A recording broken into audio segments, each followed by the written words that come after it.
I'm Kristen Oaks White. And I'm Avery Davidson. Thank you for joining us for This Week in Louisiana Agriculture, the only TV show bringing Louisiana farmers and consumers together every week. The largest row crop congressional district in the country will again have a representative. Voters in Louisiana's 5th congressional district voted overwhelmingly for Julia Letlow, the first Republican woman elected to Congress to represent Louisiana. Julia Letlow is the widow of Luke Letlow, who worked as former Congressman Ralph Abraham's chief of staff and died of complications from COVID-19 just days before he was to be sworn in to represent the 5th district. Meanwhile, a woman could also be elected to represent Louisiana's 2nd congressional district. Troy Carter will face Karen Carter Peterson in an April 24th runoff to decide the seat vacated by Cedric Richmond, who took a job with Biden's administration. Both candidates are Democrats. Peterson made it into the runoff with 23% of the votes in the March 20th primary, with Carter securing 36%. Continuing with the theme of women taking the lead for National Women's Month, we learn about Erin Tassin, owner of Louisiana Farm Life, who was tired of using cleansers on her face where she couldn't even pronounce the ingredients. Tassin started a business focused on all-natural facial bars made out of goat's milk from her very own farm. TWILA's Jennifer Finley visited Erin on her goat farm in Grosse Tete to hear her farmerette story. I'm Jennifer Finley, and today we're here in Grosse Tete at Farm Life with Erin Tassin. We're going to hang out with Peaches, do a little milking, and make some soap. Hello, I love your ears. It's like a cross between a rabbit and a deer. Tell me where we are and what you have going on here. So we are in Grosse Tete at our farm. We raise cattle, goats. You see the chickens running around. And I make goat milk soap using our own goat's milk. So I got the goats about 7 years ago for the kids to show in 4-H.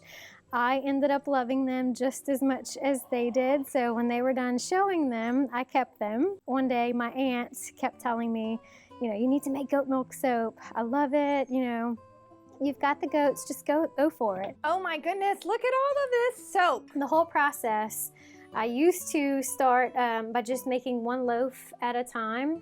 And so the process over time has increased. And so now I make 7 loaves at a time. So you're talking a 4-hour process just actually making the soap. That's not counting milking it, freezing it, straining it, none of that. You know, if you ever look at the back of a bar of soap, the amount of toxins and, you know, chemicals they use to preserve it is crazy. And so with my whole family, I wanted something that we could all use safely. So I shared the bars with my aunt first, of course, Anev. And she was like, Erin, oh my gosh, this is amazing. So I'm hearing that you are all the rage at LSU. That is awesome. Please talk to me about that. Well, some of the kids were struggling with their skin, as most adolescents do. You know, you're going through changes and stuff. And so they kind of, you know, approached me asking which facial bar I would recommend. And so I gave them my opinion. Sometimes I give samples. I give one of each. That way they can try them out and then, you know, come back and let me know what you think. And that seems to work. So it's cleared up a lot of kids' skin. They tell me that. They send me pictures, which I love. So you start petting her up here underneath her front, and then we slowly work our way back. Oh, sweet, it's okay, sweet. Peaches. It's okay. It's okay. I won't hurt you, I promise. And then you just wrap your hand front or back? The back. From the back? Okay. Like here? Mm-hmm. Okay. Now you want to make your hand kind of like you're saying, okay. Okay, I'm gonna get it. I'm gonna get it and I'm gonna squeeze it. Mm-hmm. Woo! There you go, Come here, girl. baby. I got it. It's okay, Peach. Okay. Good job. All right. It's okay. Sweetheart, I owe you like 3 dinners. So I go to all of the farmers markets in Baton Rouge. Red Stick Farmers Market has a market every Saturday from 8 to 12. I attend that one at least 2 Saturdays out of the month. And then at Pennington, there's another farmers market on Thursdays from 8 to 12. I attend that one every single Thursday. It's an outdoor market. It's wonderful. You know, what a blessing to have a product that is truly helping other people. You know, for me, that's how I lay my head at night, you know, knowing that I'm doing something good and worthwhile for others. As mentioned in the piece, you can find Erin at the Red Stick Farmers Market, Thursdays at Pennington, and Saturdays at the downtown Baton Rouge location. Or you can reach out to her directly on her website. Head over to twilatv.org, where we'll have a link that will take you straight to her goat milk soap bars. Well, right now is when we would normally reported to you about the latest Louisiana Women in Agriculture Conference. The annual event went off in 2020, just days before statewide stay-at-home orders. However, COVID-19 forced the cancellation of the 2021 event, but that's not stopping the organization's president from moving forward both for the next event and on the farm. Welcome to La Caseta at the farm. Denise Canatella has several full-time jobs. One is managing La Caseta at the farm in Melville, Louisiana, a lodge with 2 cabins and an inviting outdoor pavilion. Another is working on the family farm with her husband Charles and their son Vincent, where they grow soybeans, sugarcane, and raise cattle on the Atchafalaya levee. She's also a grandmother who is enjoying time with these little ones, and another is as president of Louisiana Women in Agriculture, a nonprofit organization with a mission to engage female farmers, ranchers, and all women involved in agriculture. I thought it was a great opportunity, since my goal is always to further encourage women who want career paths in agriculture, and to help them find the tools and connect them to people that can help them. Canatella says this comes as the demographics are changing on the farm. According to the Louisiana Department of Agriculture and Forestry, there are nearly 3,500 woman-owned farms across the state. Children are now growing up, and these girls are becoming farmers on their own right. They're running their own operations. They're making all the decisions business-wise, equipment-wise, marketing, you name it, all financial decisions. In an effort to improve everything they do, the Canatellas have turned to the Natural Resources Conservation Service, initially to improve the quail habitat around the farm. When my husband was a child, he said he can remember them just all over the place on this farm. And, you know, farmers were really good at what we do. And for some reason, just with predators and everything else out here, the habitat is not nearly where we would like it. So we worked with them for quail habitats. And last year, which was really interesting to me after sitting on the board of directors at Farm Bureau, hearing about land mitigation and wetlands mitigation and all, we actually were a part of one. I've been involved with conservation on the Canatella farm since I came to work with NRCS. Way back in '93, we were working with them at that time. Stuart Gardner with the NRCS says the Canatellas are strong supporters of conservation practices. The stewardship ethic and the concern for improving or at least maintaining the land is something that runs strong in the Canatella family. They have done a good job. As you go out there, you can see things like strips of unharvested grains that are left there to provide food and habitat and cover for some of the migratory waterfowl, and also filter strips along some of the drainage ways that help to get some of those nutrients out of the excess runoff. That's one of the challenges we have here in Louisiana, with 60 plus inches of rainfall on most years, and then also we get big events, you know, 3 inches, 4 inches, 6 inches. So those are some unique challenges that we have to face, and the Canatellas are doing an outstanding job of implementing these good stewardship practices on their farm and their grazing operation. As for Denise, she's looking forward to having guests in this cabin and growing the Louisiana Women in Agriculture organization with the skills she developed in Louisiana Farm Bureau. We want to grow our board a few more members, and we want to grow a membership. We want to, in all aspects of the definition of an organization, we want to have a membership-driven committee and organization that can help us plan these conferences we want to have throughout each year. Canatella says work is underway for the 2022 Louisiana Women in Ag Conference, and it's going to be an event worth waiting an extra year for. If you would like to learn more about Louisiana Women in Ag or NRCS, visit our website at twilatv.org.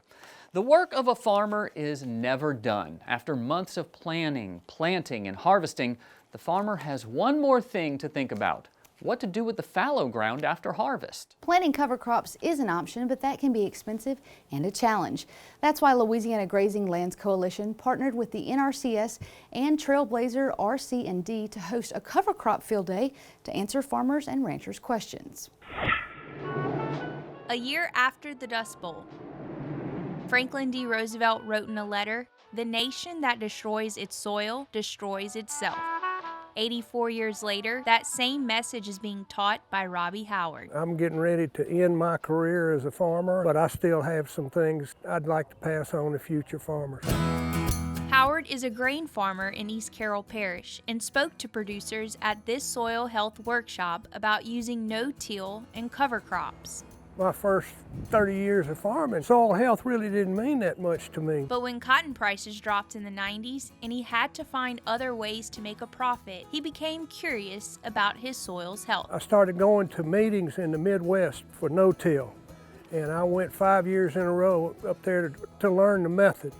Came home and we started implementing it. Not long after, he started to see improvements. We started with 0.5% of organic matter, and within 5 to 6 years, we were up above 3%. Cover crops is just one part of the whole big picture of improving soil health. Natural Resources Conservation Service soil scientist Rachel Stout Evans says cover crops protect soil from erosion, control weeds, increases organic matter, and keeps moisture in the ground. However, a 2017 LSU Ag Center report shows only 72,600 acres out of Louisiana's 8 million acres of farmland grow cover crops.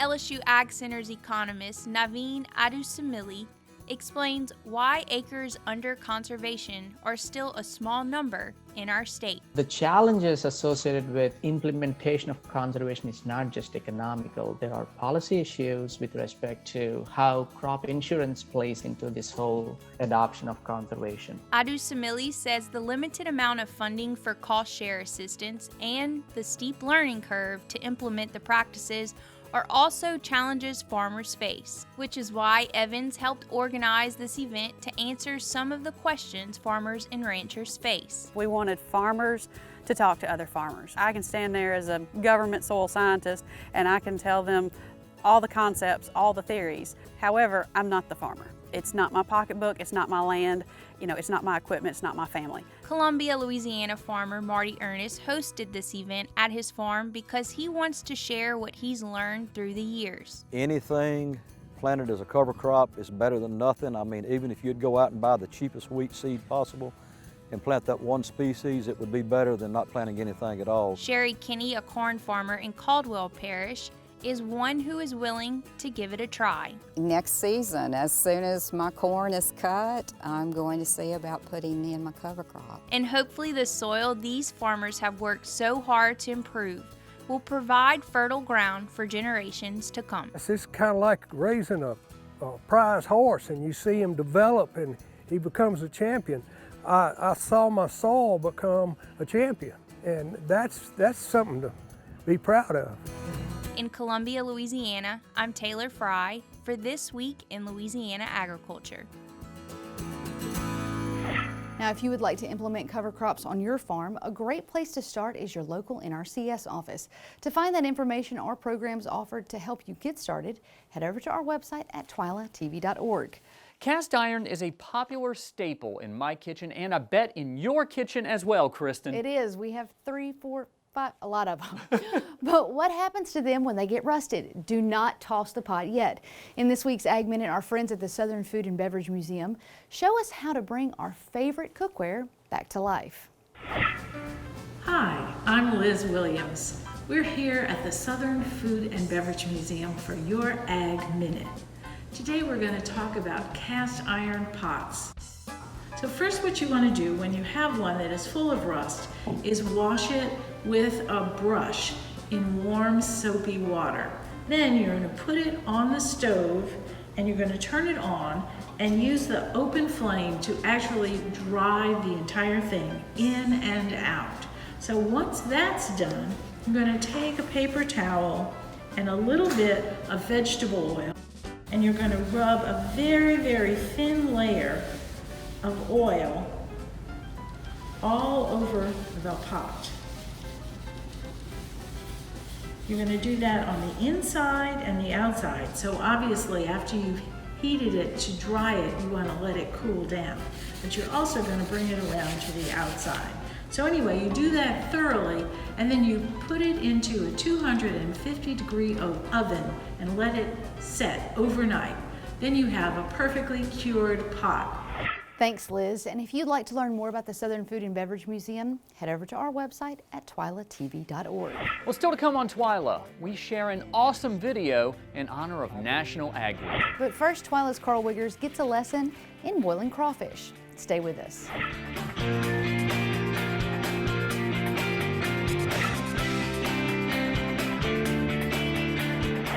It is prime time crawfish season. I mean prime time, which means there's no better time to perfect your recipe for your own backyard boil. But what if you don't even have a starting place? Well, that's true of our very own Carl Wiggers. So this week he heads out to the heart of crawfish country to find someone to show him the ropes and boil up a pot of fresh Louisiana crawfish. All right, guys, so I want to learn how to cook some crawfish, so I came and found a friend of mine, Alan McLean, you've cooked a couple of pots over your days, a few pounds of crawfish, but I wanted him to kind of give me a really basic idea of what I need to cook a good pot of crawfish. So Alan, what do we start with? We're just going to keep it very simple today. Very simple. Salt, okay. red pepper. Salt and red pepper. Done. That's it. That's way too boring. Okay, that's the end of the segment. I'm sorry. All right, so we got water boiling already. Pour some salt. We're going to pour some salt, put a little red pepper, cook some vegetables, and then we'll see if we can't find some crawfish to cook up. I hope we can find some. All right, let's get after it.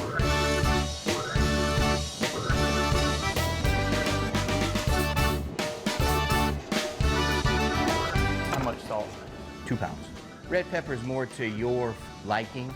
I don't put a lot of red pepper for the vegetables, just so people can enjoy the vegetables. So next what we're gonna do is we're gonna add our vegetables. We'll keep it simple. We'll add corn and potatoes. I like to cook my vegetables by themselves. For some people, they don't really care for the crawfish or they're allergic, so they can have the vegetables and enjoy in the festivities.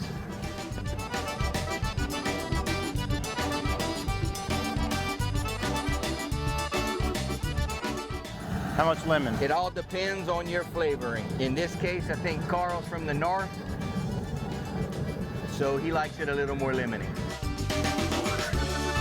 Vegetables have been going for about 10 minutes.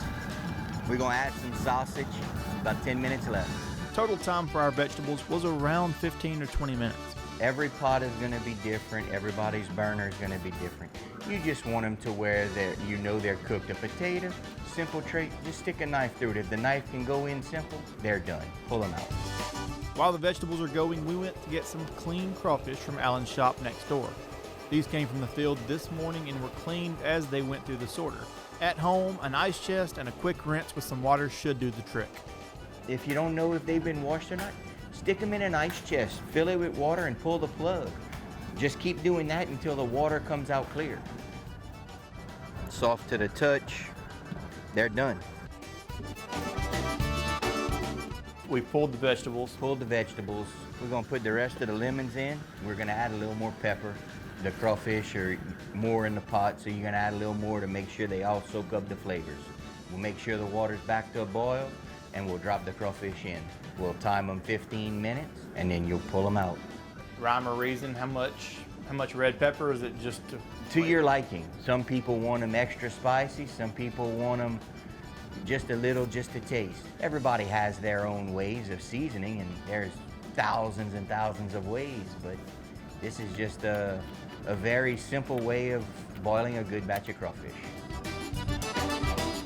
Everybody has their own times. Simple, put the crawfish in, 15 minutes.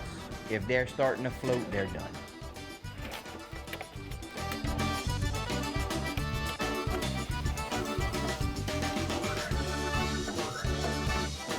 Tastes good to me. Got my approval.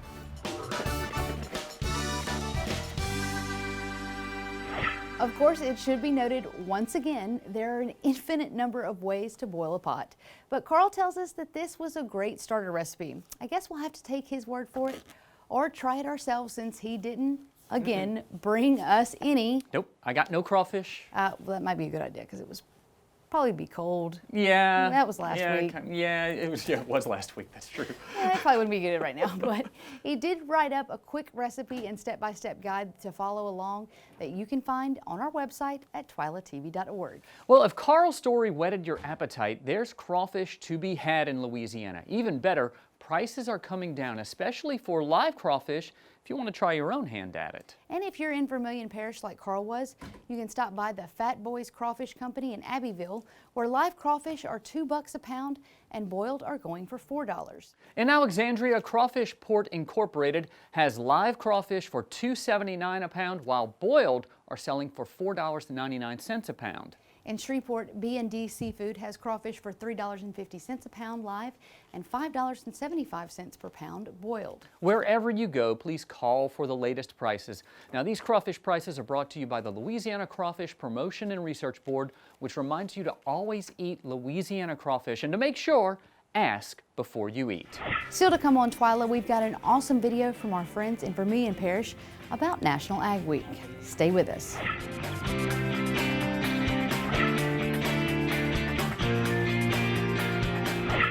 March 22nd through the 26th was National Ag Week, a time to honor and celebrate those in the agriculture community who provide the food and fiber we all rely upon each day. Ag groups across the country shared inspiring photos and videos this week, but one of the best Ag Day posts we saw all week comes from our very own Vermilion Parish Farm Bureau.